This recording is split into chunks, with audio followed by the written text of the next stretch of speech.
I've just been crying all morning. In those 10 years from me and my ex first meeting until now. It just looks like you're sad with that outfit. Morning! I'm going to attempt to make a blueberry matcha.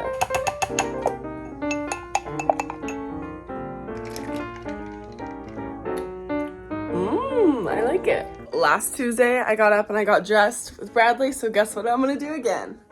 Get dressed, because I was so productive last Tuesday because I already had my day started by the time she was dropped off at school. So I'm gonna do that again. Time to get dressed, girl. Look at these cutie jammies. Oh my gosh. Got little butterflies. I think you have the cutest wardrobe. I love it.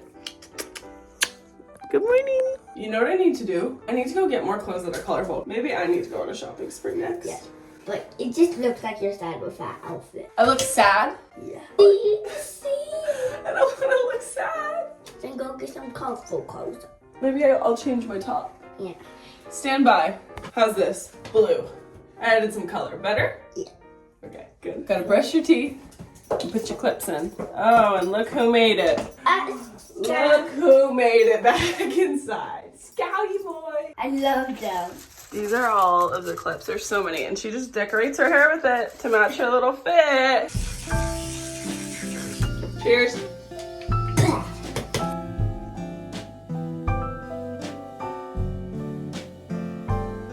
I am walking in with Boo Boo to school, which I never do because, why? We are late. Oh, because I need to drop off lunch money for her.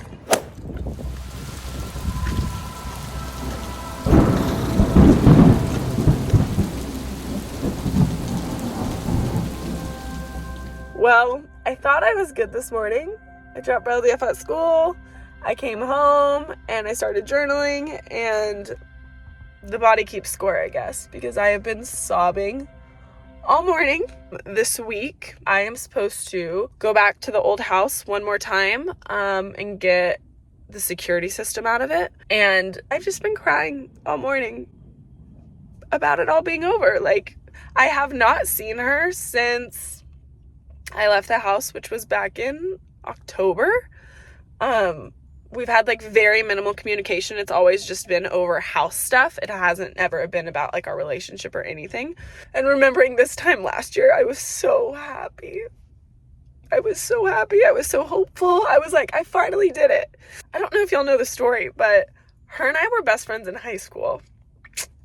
And I didn't know that I actually like really liked women back then. It was kind of just like a drunk thing. And then her and I were supposed to go do something for one of our birthdays, and she had moved back to her hometown and didn't tell me. And I was so confused and so heartbroken when I found out. And that's when I realized I like women a lot.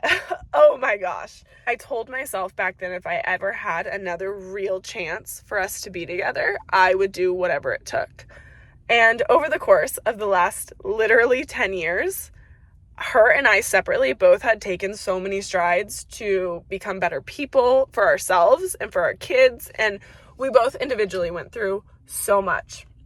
And then we finally got our chance. We finally had it. I thought it was like picture perfect. I was so ready. Like, no matter what, I was like, I will ride or die for you. And it didn't work out. A lot of things had happened, and I was keeping everything together for the family, for her, for me. And I was stepping up and I was doing a lot because she had to work through some things. And I told her, hey, I want to take the pressure off you. What if we just take like a 6-week break? You focus on you, get your mental health in check, get your like mind and body right, really figure out what you need and what you want. And I'm here to support you. I'm here to love you. I'm here to work through this with you.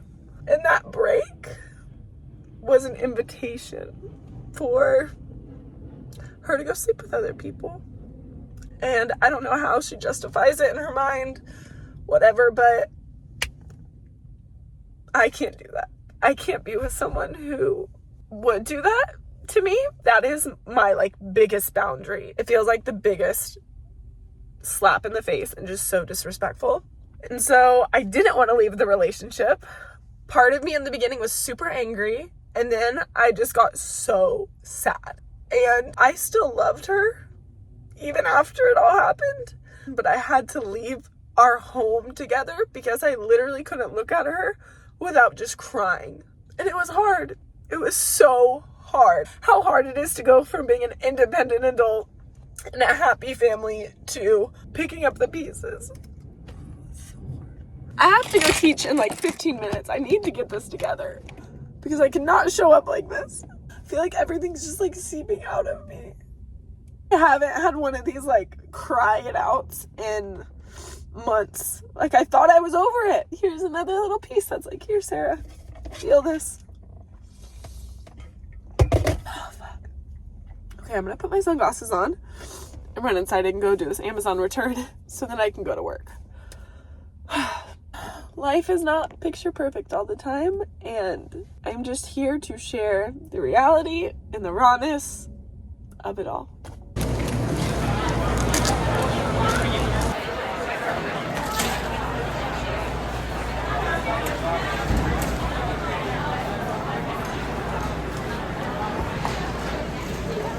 I'll say this, getting your heart broken never gets easier. And I know everything happened the way it needed to happen. I'm not wishing I could go back and change things. I'm not wishing for a different outcome. I'm allowing myself to be present with the feeling, even if it's illogical, because that feeling will continue to live in my body if I don't give it space. I know when I'm in alignment with myself and my values and my true desires, that relationship doesn't fit. That relationship never was going to fit with how I want to live my life, with the values and the principles and everything I wanted. I know at the end of the day, that relationship had potential, but potential and effort are two different things. So, yeah. I'm okay. I know I'm okay. I'm allowed to feel. Feelings don't make you weak. They make you human. And I'm very grateful that I have learned the tools and the skills to allow the feelings to surface rather than being suppressed. Because previously, I was a suppression queen. And no wonder back in the day, I was working out 2 to 3 times a day, taking hot workout classes and killing my body. It was the only way I knew at the time how to move the energy and turn my mind off because I was so exhausted. That was the only time I was able to process anything. And now I know how to do it. I put my headphones on, I put an eye mask on, and I laid down and I just started breathing and feeling. And today when I was breathing and feeling, I felt a lot of energy and like tenseness in my feet. Now, can I look it up and find out the meaning and all that? Yes. But I've decided I'm not going to try to make a meaning out of this. I am just going to let it be there. And I felt the heaviness. I felt the sorrow. I felt the heartbreak. And that's all I needed to do. Thank you for taking your time, not only to listen to me, but to care about my story, to care about what I'm going through. I genuinely appreciate you so much from the bottom of my heart. Thank you. Because one thing I've learned is going through life alone is really hard. So thank you from the bottom of my heart for being here, for caring, and for tuning into me every video I post. I love y'all. Let's go teach. Those 2 classes. The first one was a little bit more intense. The girls were like, we are here to work. And I said, okay, I can match y'all's energy today. The second one though, so down-regulating, so connected, so controlled, slow, like the definition of what reformer Pilates should be.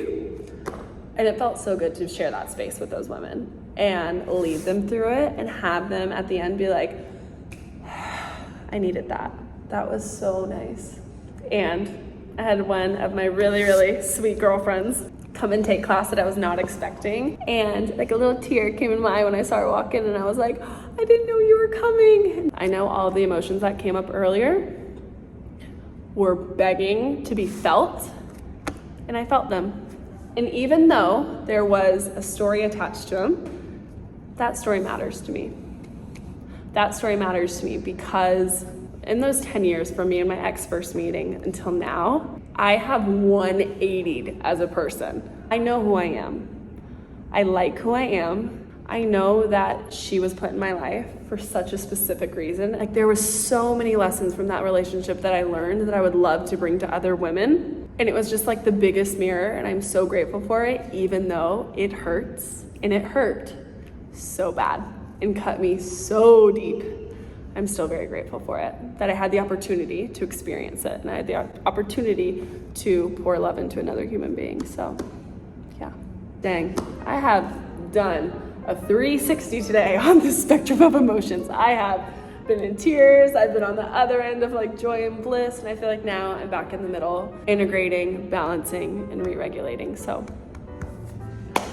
that's where I'm at. And I know I went on a rant the other day talking about I want life to be fun again. I feel like the season that I'm in isn't about that. There's pockets and times to have fun and experience, and maybe I need to prioritize that a little bit more. If there was a name for the season I'm in right now, it would be called building my own foundation.